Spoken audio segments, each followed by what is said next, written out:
The Kremlin and the modern Russian political system is built off the profits and networks established by organized crime. The story begins in the tumultuous 1990s, a time when Russia was grappling with political and economic instability.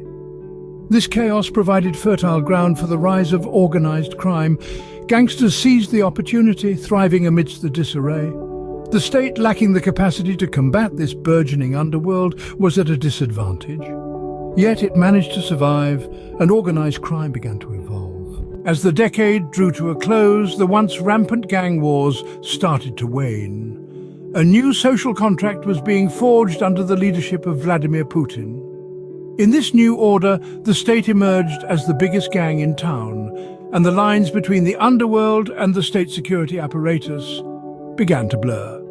This convergence led to an understanding that Russia had a nationalized underworld.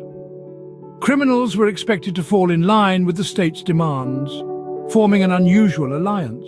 This intricate relationship between the state and organized crime took on an international dimension during Putin's presidency.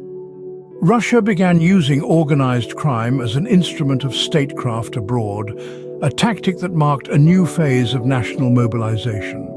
In the 1990s, Russian-based organized crime groups, or Arbachas, stormed into Europe acting as conquerors. Cities like Prague became hubs for various RBOC networks, and battles were fought for control over the Baltic underworld. However, the tactics of Russian organized crime have since evolved. Today, the focus of Russian organized crime in Europe is not on direct conquest, but rather on collaboration with indigenous European gangs.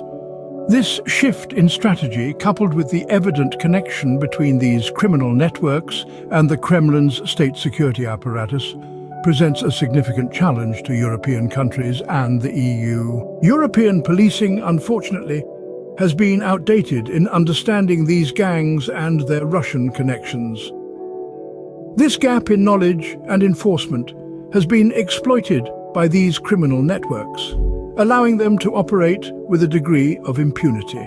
The implications of this are far-reaching. The Kremlin's utilization of these criminal networks for intelligence activity and political influence poses a threat to Western unity. In conclusion, the rise of organized crime in Russia during the 1990s, its evolution into a nationalized underworld, and its use as an instrument of statecraft abroad underscores the need for a more effective response from European countries and the EU.